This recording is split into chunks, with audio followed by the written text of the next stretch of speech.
पिता पुत्र और पवित्र आत्मा के नाम पर आमेन। सबको जय यीशु। प्यारे मित्रों, एक नया जीवन और एक नया दिन हमारे लिए प्रभु प्रदान किया है। इसलिए हमारे प्रभु के आगे धन्यवाद के साथ हमारे जीवन शुरुआत से और हर दिन ऐसे सुबह से प्रभु के पास आकर प्रभु के साथ रहकर प्रभु के साथ जुड़े हुए और वचनों द्वारा स्तुति और आराधना द्वारा हम आशीष प्राप्त करते हैं। इसलिए सबको प्रभु के नाम से हार्दिक स्वागत है। प्रिय मित्रों, आज हम ये स्तोत्र ग्रंथों द्वारा स्तोत्र ग्रंथ एक एक वचन कितने अच्छा प्रार्थना है और यीशु के साथ जुड़े हुए, ईश्वर के साथ रहते हुए और आत्मा में संचालित करने के लिए, आत्मा हमें संचालित करने के लिए और ऐसे कितने अच्छा यह प्रार्थनाएं हमको स्तोत्र ग्रंथ द्वारा मिल गया है। प्रिय मित्रों, इसलिए आज हम स्तोत्र ग्रंथ 6 पहले इसके बाद ये पश्चाताप के और ऐसे रिपेंडेंस और पश्चाताप करते हुए एक व्यक्ति का प्रार्थना है। ये प्रार्थना में इतने शीघ्रता से प्रभु मेरे बीमारी में, मेरे हड्डी में दर्द, मेरे शरीर में दर्द और इसलिए यह दर्द कहाँ गहराई में पहुंच गया है, इसलिए जल्दी आओ। लेकिन मैं स्वीकार करता हूँ क्रोध, क्यों ऐसे क्रोध का अधीनता में, मतलब मैं ईश्वर के अधीनता में नहीं, इसलिए मेरा इस समस्याओं और इसलिए शरीर में और मानसिक रूप में परिवार में ये इस इन्फ्लुएंस किया है।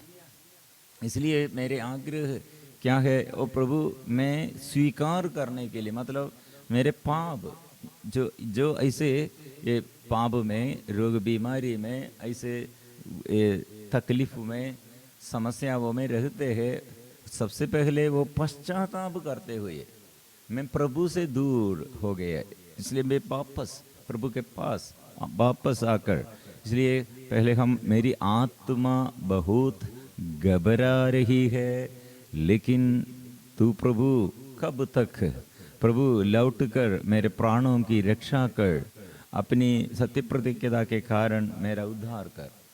ये शुरुआत से हम प्रार्थना में प्रभु मेरी दुर्बलताएं और मेरी कमी कमजोरियाँ हम देखते हैं, फिर हम पाप और मेरे अधर्म को मैं स्वीकार करता हूँ और किसके लिए और किसके प्रति मैं आपके पास आया हूँ, तेरी अधिक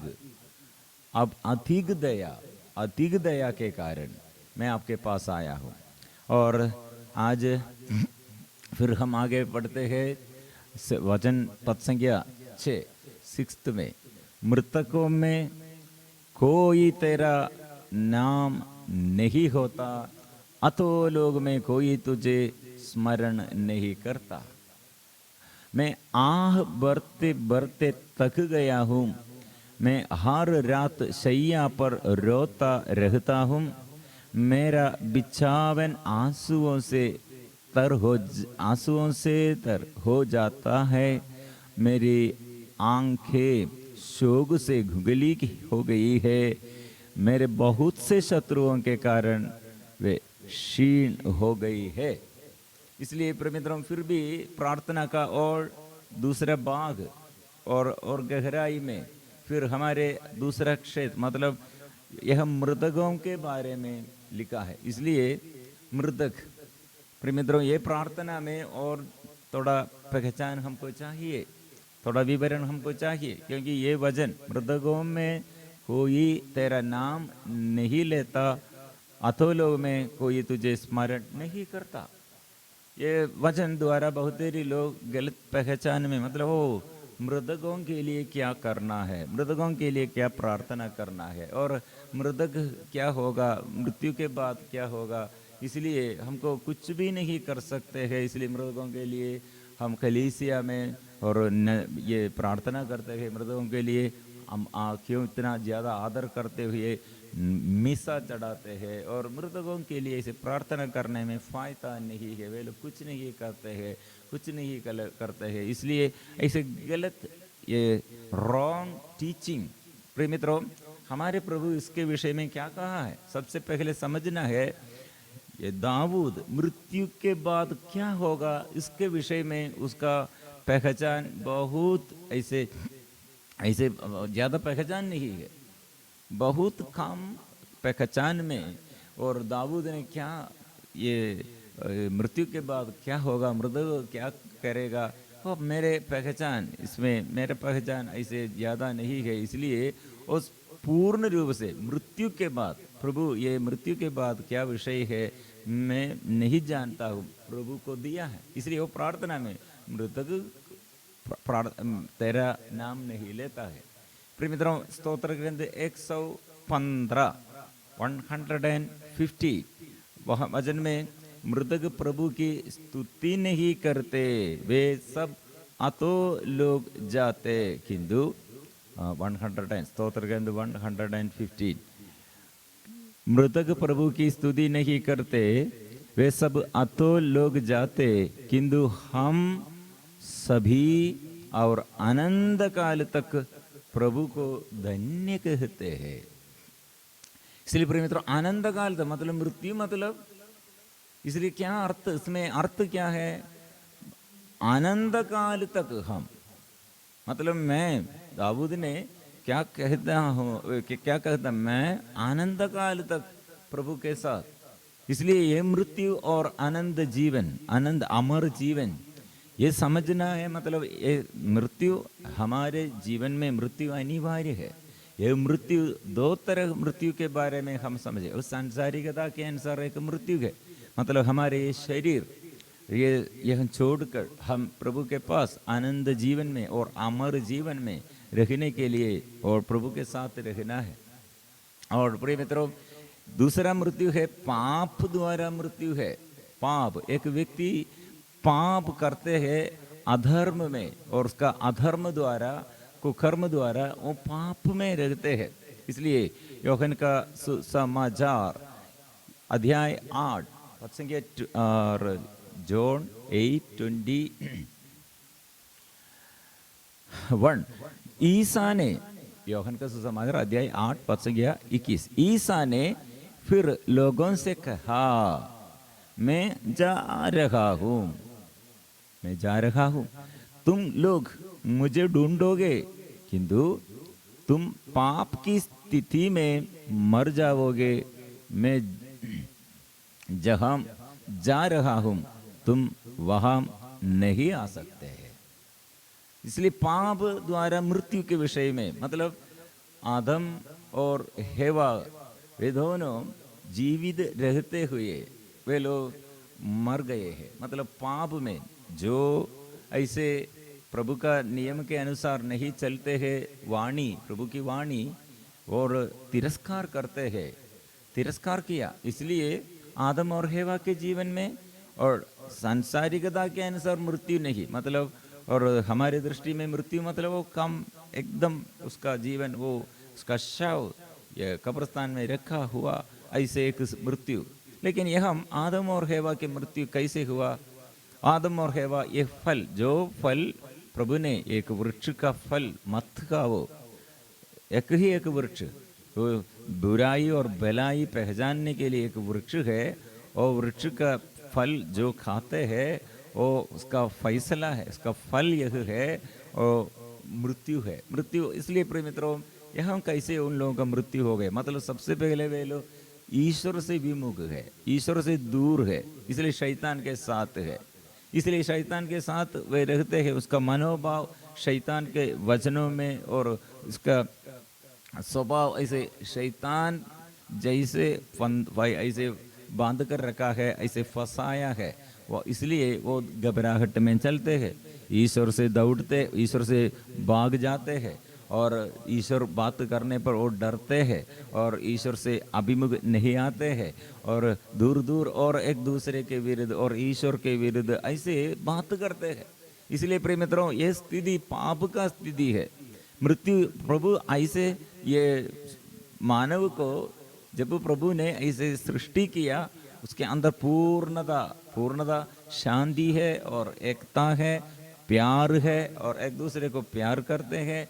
मतलब प्रभु ने कहा सब लोगों के ऊपर, सब आपके सृष्ट वस्तुओं आपके अधीनता में अधीन कर लो, आपके अधीनता में आना है और आप सब ये पालन पोषण करने के लिए ये सारे सृष्ट वस्तुओं के ऊपर अधिकार देता, फलो और फूलो और समस्त सृष्ट वस्तुओं के ऊपर अधिकार कर लो, मतलब अपने अधीनता में कर लो। इसलिए डोमिनेट करना है, हम डोमिनेट करना है। लेकिन हम क्या हुआ है अभी, वृक्ष के नीचे वृक्ष हमें डोमिनेट करते हैं, और सूरज और उसका ये वृक्ष का पत्ता से वे लोग कपड़ा पहनते हैं। मतलब ये प्रिय मित्रों, यह सब ये डरते हैं, दूर भाग जाते हैं, और वृक्ष के और नीचे वृक्ष का ये शरण वृक्ष में अवतरी लो। इसलिए अपना ईश्वर क्या है, ईश्वर, और ईश्वर के रूप में सूरज,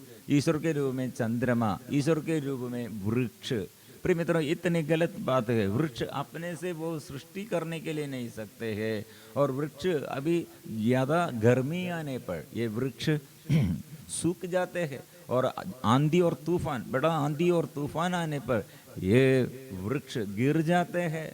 और प्रिय मित्रों, फिर भी हमारे दृष्टि में कुछ लोग ऐसे सांप को, ये सांप वो अपना ईश्वर है ऐसे सोचते हैं, और जल पानी ईश्वर है ऐसे सोचते हैं, भूमि ये हमारे ईश्वर है। प्रिय मित्रों, ये सब अच्छा पहचान नहीं, गलत पहचान है, छोटा पहचान है। इसलिए बहुतेरे लोग ये सत्य नहीं जानते हैं, सत्य नहीं जानते हैं। ईश्वर क्या है प्रिय मित्रों, हमारे सृष्टिकर्ता ईश्वर पर, इसलिए ईश्वर पर विश्वास करो। इसलिए मृत्यु ऐसे हुआ है, मतलब जो प्रभु को आराधना स्तुति नहीं करते हैं और उसका जीवन इसके मृतक जैसे है। मृतक मतलब कब्रिस्तान में एक व्यक्ति मुख नहीं खोलते हैं, हमारे दृष्टि में हम देखते हैं उसका दोनों हाथ निश्चल है, दोनों पैर निश्चल है, आंख ऐसे बंद हो गए हैं, और उसका चेहरा और उसका जीव वो सब उसके मुख से एक शब्द भी नहीं आते हैं, इसलिए सब बंद हो गए हैं। ऐसे एक व्यक्ति प्रभु के दृष्टि प्रभु के आगे और प्रभु के बारे में विश्वास नहीं करते हैं, बंद हो गए हैं। इसलिए पाप हमारे मृत्यु है। लेकिन दूसरा मृत्यु मतलब आत्मा का पाप, आत्मा मतलब ये आत्मा में ये इन्फ्लुएंस करते हैं पाप।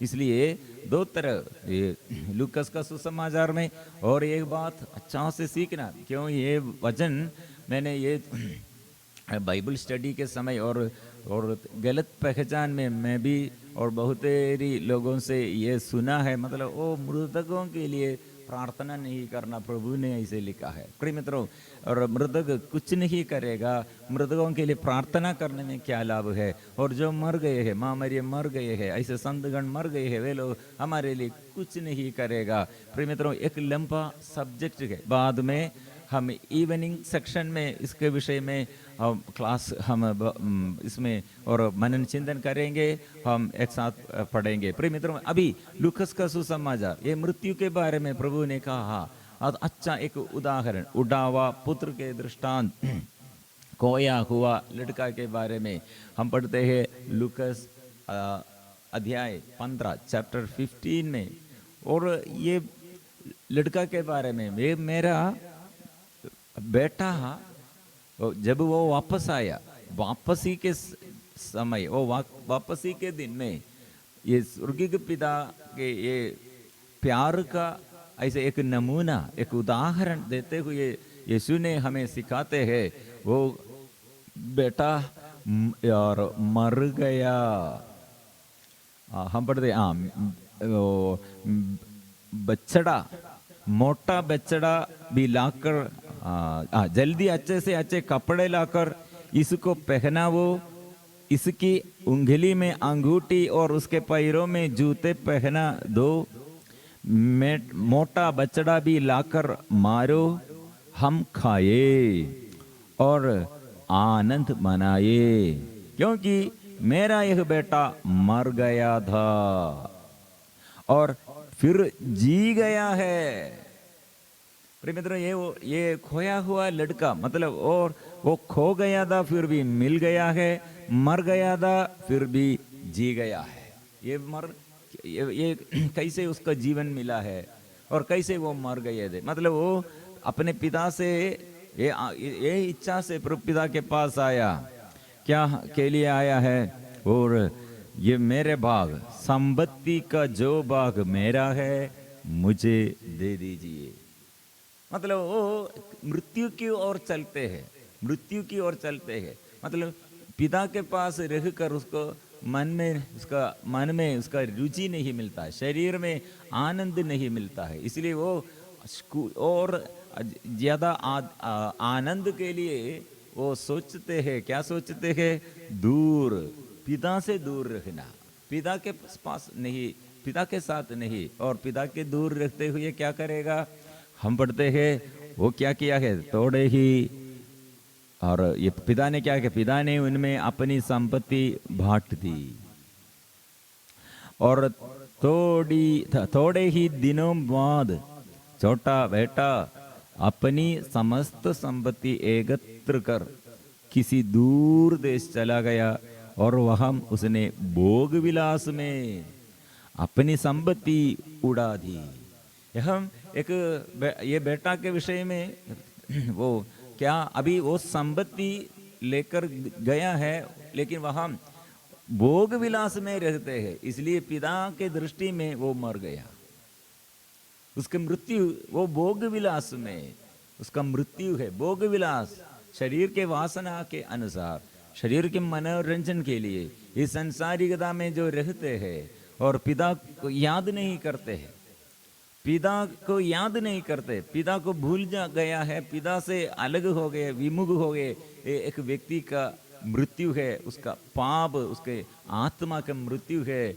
इसलिए उसका शरीर का नहीं, यह आत्मा का। लेकिन वो शरीर भोग विलास में व्यभिचार करते हैं, नशा करते हैं, गंदगी करते हैं, अश्लीलताएं देखते हैं और उसके पीछे चलते हैं और उसके लिए वो ढूंढते हैं। ऐसे एक व्यक्ति मृत्यु की ओर चलते हैं, प्रभु को याद नहीं करते हैं, वो ढूंढते हैं, क्या ढूंढते हैं, पिता को नहीं।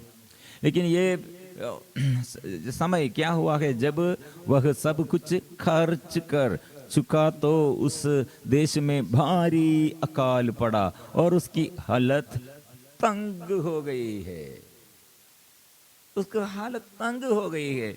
अभी देखो वो पिता के और घर में पिता के साथ और पिता के और कितने ये धन संपत्ति पिता के नाम में और कितने और उसको अनुग्रह था, लेकिन वो पिता का नाम वो स्वीकार नहीं करते हैं, संसारिकता में वो डूब गया। फिर इसलिए वह उस देश के एक निवासी का नौकर बन गया। पहले वो पुत्र था, अभी नौकर बन गया। और फिर हम पढ़ते जिसने उसे अपने खेतों में सुअर चराने भेजा।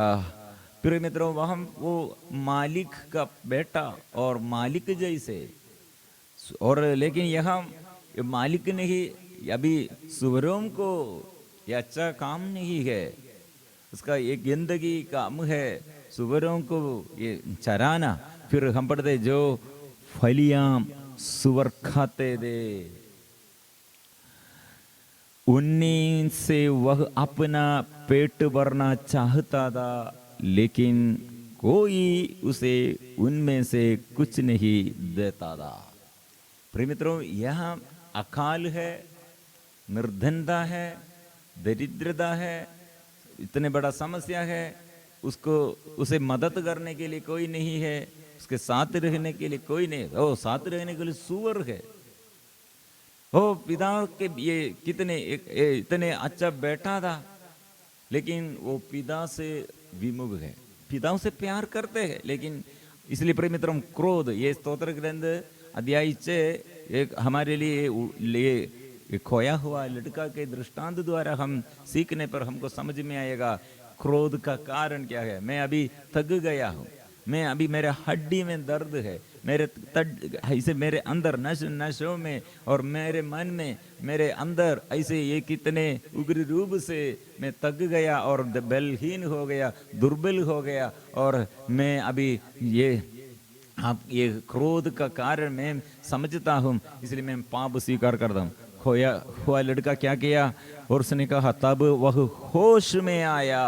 वो बुद्धि उसको अभी मिला है, असली बुद्धि, उसका बुद्धि वो भी आलोकित किया है और ज्योति आया है। वह होश में आया, यह सोचता रहा मेरा पिता के घर कितने ही मजदूरों को जरूरत से ज्यादा रोटी मिलती है और मैं यहाँ भूखों मर रहा हूँ। मैं अभी भूखों मर रहा हूँ, लेकिन मेरे घर में मेरे पिता के साथ नौकर क्या करते हैं, कितने खाने के लिए कितने रोटी है।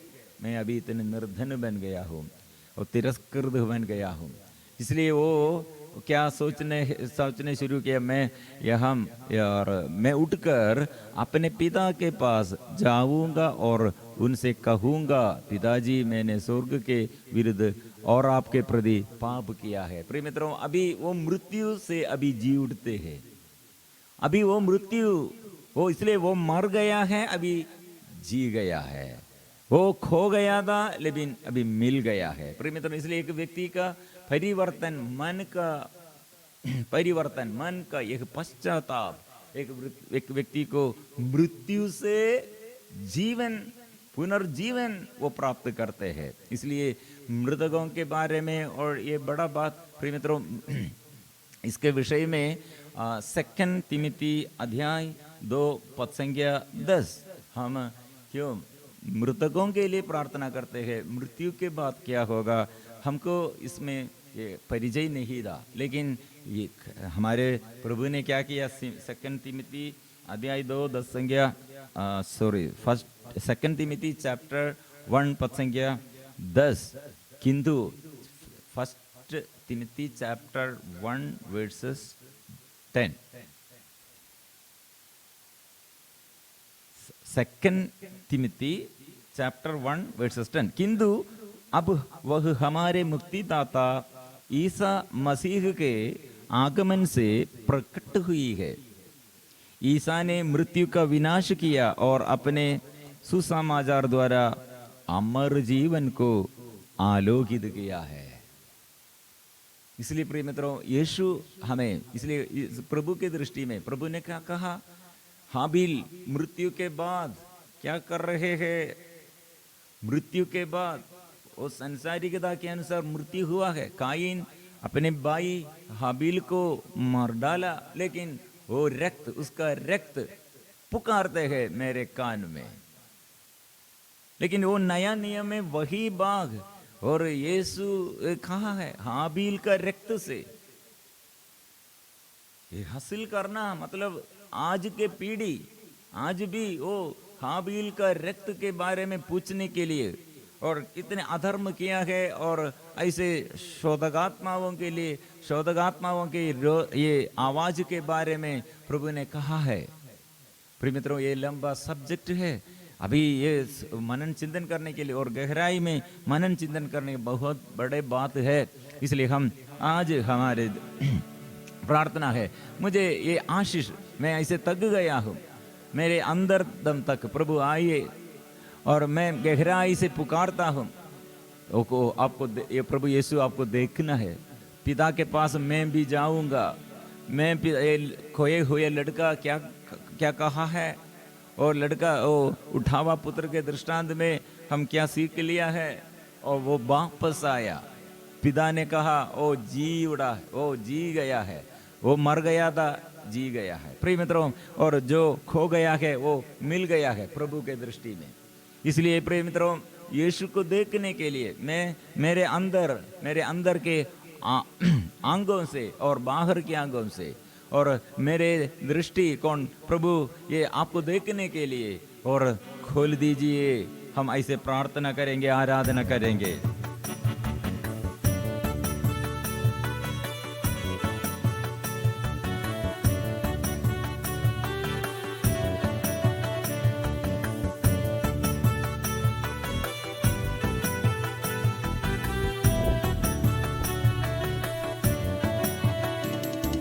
यीशु को देखना है, मुझे यीशु को देखना है। गाएंगे एक साथ, यीशु को देखना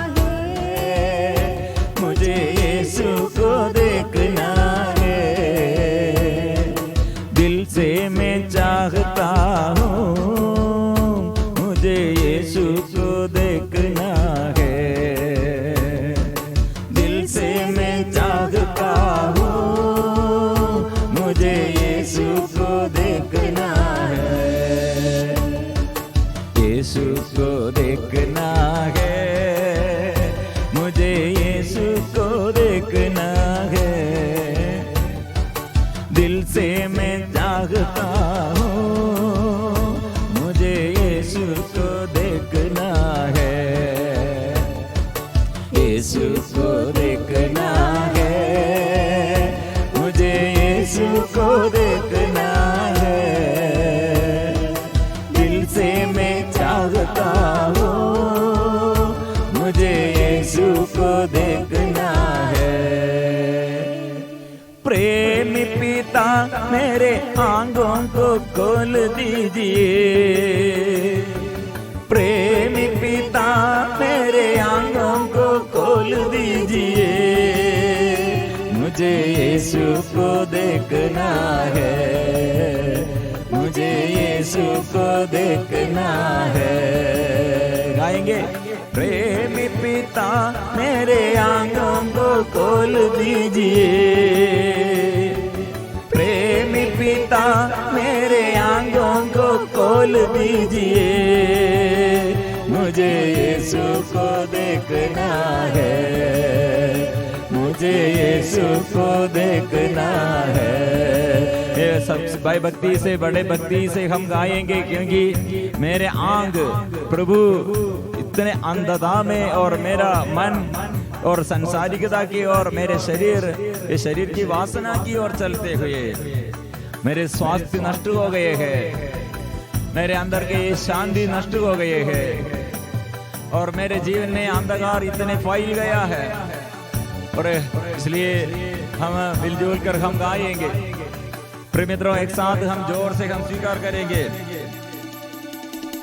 यीशु को सुनना है, मुझे यीशु को सुनना है। गाएंगे, यीशु को सुनना है, मुझे यीशु को सुनना है।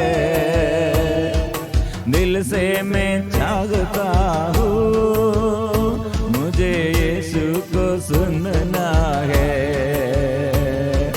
दिल से मैं वो चाहते हुए वो प्रभु यीशु को सुनने के लिए ये आंकड़े के साथ हम गाएंगे।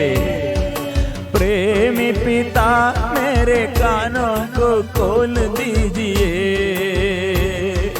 प्रेमी पिता मेरे कानों को खोल दीजिए, मुझे यीशु को सुनना है, मुझे यीशु को। और यीशु के सीखने के लिए कितने आग्रह के साथ ज़क्केउस कितने आग्रह से साथ प्रभु के पास आया है, और जल्दी से जल्दी वो पेट से नीचे उतर कर प्रभु को स्वागत किया है। ऐसे प्रभु आज मेरे जीवन में आइए, परिवार में आइए।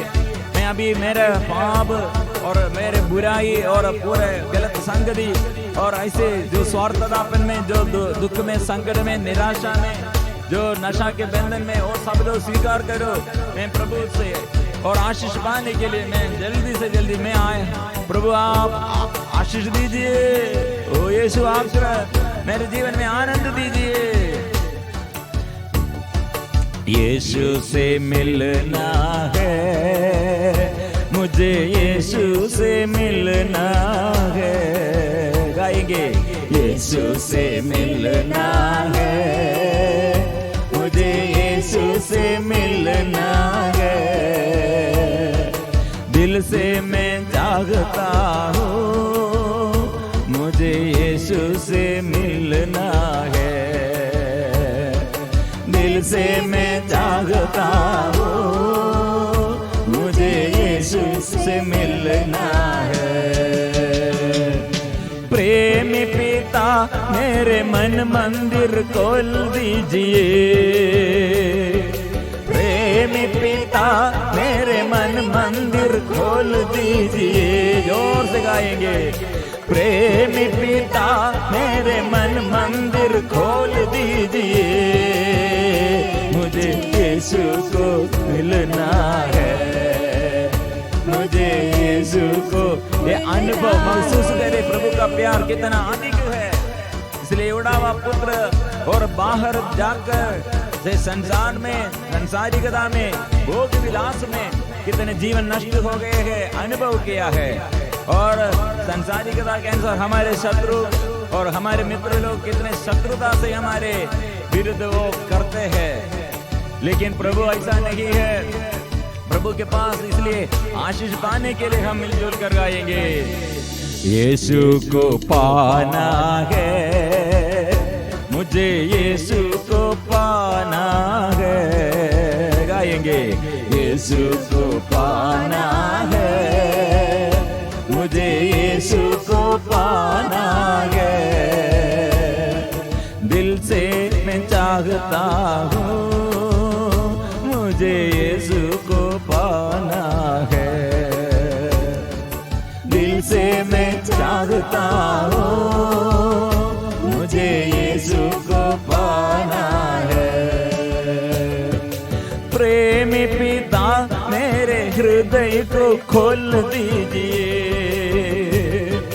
प्रेमी पिता मेरे हृदय को खोल दीजिए, मुझे यीशु को पाना है, मुझे यीशु को पाना है।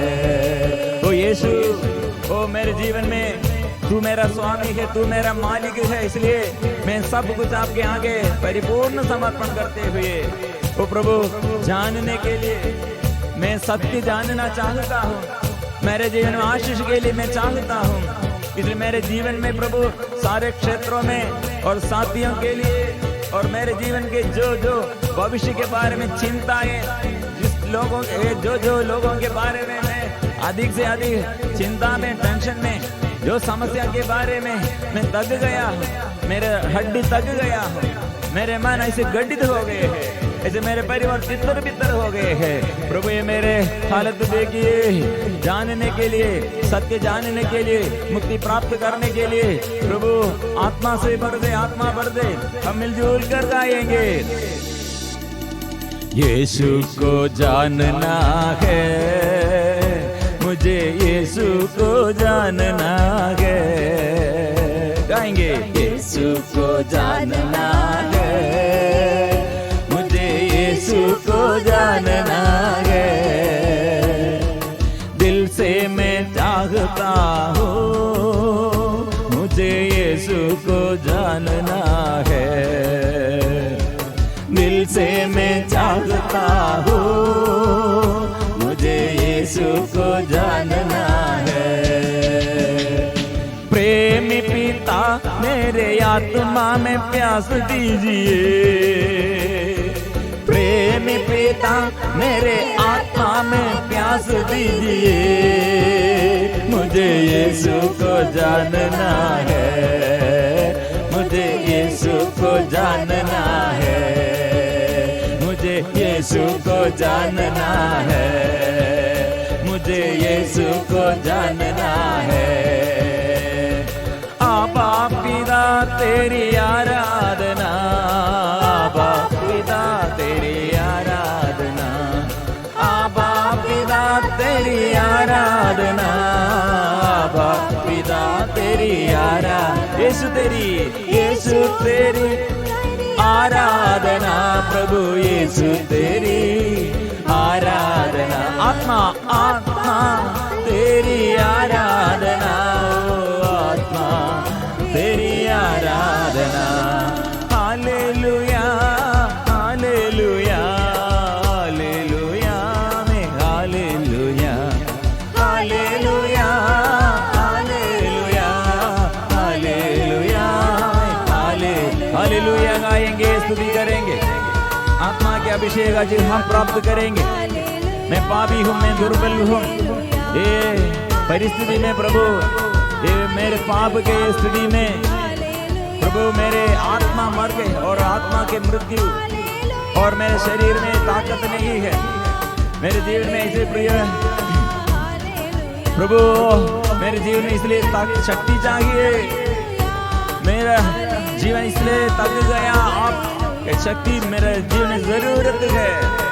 हम जोर से गाएंगे hallelujah hallelujah hallelujah hallelujah hallelujah hallelujah hallelujah hallelujah hallelujah hallelujah खोल दे, अंधकार दूर कर दे, शक्ति आत्मा के अभिषेक कर दे, आशीष भर दे। हालेलुया हालेलुया, आराधना आराधना आराधना आराधना आराधना आराधना आराधना, hallelujah hallelujah hallelujah hallelujah hallelujah. स्वर्गदूतों के साथ हम ये प्रार्थना करते हैं, स्वर्गदूत और सभी संतों के साथ हम प्रार्थना करते हैं, शहीदों के साथ हम प्रार्थना करते हैं, और हमारे पूर्वजों के लिए, माँ बाप के लिए, हमारे साथियों के लिए, आगे पीढ़ी के लिए प्रभु के आगे समर्पण करते। पाप से हमें बचाइए, पाप बंधनों से हमें छुड़ाइए। ओ प्रभु, आपके साथ आपके उपस्थिति में रहने के लिए अभी मैं कितने क्रोध, आपसे एक क्रोध के अधीनता में, और मैं पाप करते हुए आपसे विमुख होकर मेरे जीवन में कितने अंधकार फैल गया। ओ प्रभु, मैं चाह सकता हूँ, आपकी उपस्थिति में चाहता हूँ, आशीष में चाहता हूँ। प्रभु, ज्ञान भर दे, आत्मा भर दे, आशीष भर दे, आत्मा भर दे, आत्मा भर दे। Hallelujah hallelujah hallelujah hallelujah hallelujah hallelujah, आराधना आराधना आराधना आराधना। आत्मा से भर दे, पवित्र आत्मा से भर दे, पवित्र आत्मा से भर दे, आत्मा से भर दे। आराधना आराधना आराधना। ये प्रार्थना पवित्र आत्मा के लिए ऐसे प्रार्थना करो। इसलिए कितने लोग शरीर में वो ताकत नष्ट हो गए हैं, थक गए हैं जीवन में, इसलिए वो आशीष चाहते हैं। प्रभु के पास आओ, अपने पाप स्वीकार करो, पश्चाताप करो। ये स्तोत्र ग्रंथ द्वारा एक बड़ा संदेश, मृतक के अवस्था, मृतक कैसे स्तुति करते, मृतक। प्रिय मित्रों, हम प्रभु के आगे और प्रभु के दृष्टि में हमारे लिए प्रभु क्या किया है, और प्रभु के दृष्टि में हमारे पाप, हमारे जीवन। प्रिय मित्रों, इसके विषय में कितने बात प्रार्थना के विषय में हमें सिखाते हैं। मृतक प्रभु की स्तुति नहीं करते, अधो लोग जाते, लेकिन किंतु हम अभी जीवन भर अनंत जीवन तक, अनंत जीवन में प्रवेश करते हुए और जीवन भर प्रभु की स्तुति करूंगा। हमारे जीवन केवल इस संसार में नहीं, संसार के लिए नहीं, स्वर्ग में अनंत जीवन के लिए है। ये प्रार्थना करो। प्रवक्ता अध्याय 16 कितने अच्छा से वो प्रार्थना हमें सिखाते हैं। अधर्मियों की भ्रांति में मत रहो, मृत्यु से पहले प्रभु की स्तुति करो। मृत्यु से पहले मतलब इसलिए जो स्तुति बंद करते हैं वो कब्रिस्तान में हम डेड बॉडी शव को देखता है, ऐसे स्तुति जो नहीं करते हैं वो बुद्धिमान होगा, प्रतिभाशाली होगा, और पढ़ा लिखा होगा, धनी होगा, बड़ा पोजीशन में बड़ा आदमी होगा, लेकिन वो स्तुति नहीं करते हैं, आराधना नहीं करते, स्वार्थतापन में, घमंड में, अज्ञानता में। प्रिय मित्रों, इसलिए वो स्तुति करने पर हम जीवन में प्रवेश करते हैं। इसलिए मृत्यु से पहले प्रभु की स्तुति करो। इसलिए जो स्तुति नहीं करते वो मृत्यु में फट जाएगा, और फिर जो मर चुका है वो प्रभु का स्तुति का नहीं करता है। जो जीवित और सकुशल है वही प्रभु को धन्य कहता है। जीवित और सकुशल रहते हुए प्रभु को धन्य कहो, प्रभु की स्तुति करो और उसकी दया पर गौरव करो। कितनी महान है ये ईश्वर की दया, और उसके पास लौटने वालों के लिए उसकी क्षमाशीलता। प्रवक्ता अध्याय 16 संज्ञा 27, 28 और 26 लेकर हम पढ़ते हैं। इसलिए पश्चाताप के साथ ईश्वर की दया और अनुकंपा हम अनुभव करते हैं। पश्चाताप हमारे लिए मुक्ति का मार्ग दिखाते हैं, हमारे लिए उस स्वर्ग में स्वर्ग रास्ता खोलते हैं, स्वर्ग में हम प्रवेश करते हैं। इसलिए ये पश्चाताप का ये स्तोत्र ग्रंथ द्वारा हम में, हमारे परिवार में, आगे पीढ़ी को, हमारे पूर्वजों को, शोधक आत्माओं को अनुग्रह मिलते हैं। माँ हमारे लिए प्रार्थना कर। स्वर्गीय संतों के साथ सब मिलजुल कर हम ये निवेदन समर्पण करते हैं। आज के नया अभिषेक वो प्रभु द्वारा आज के जीवन में नया शक्ति आज मुझे संचालित करने आत्मा चाहिए, आत्मा के अभिषेक चाहिए ये वचनों द्वारा। इसलिए हम चलते हैं। मैं प्रभु की स्तुति करता हूँ, आराधना में करता हूँ। इसलिए सिर झुकाकर पवित्र परम प्रसाद के आगे आशीष के लिए पवित्र परम प्रसाद की आराधना हो, स्तुति हो, महिमा हो सदा सर्वदा। पवित्र परम प्रसाद की आराधना हो, स्तुति हो, महिमा हो सदा सर्वदा। पवित्र परम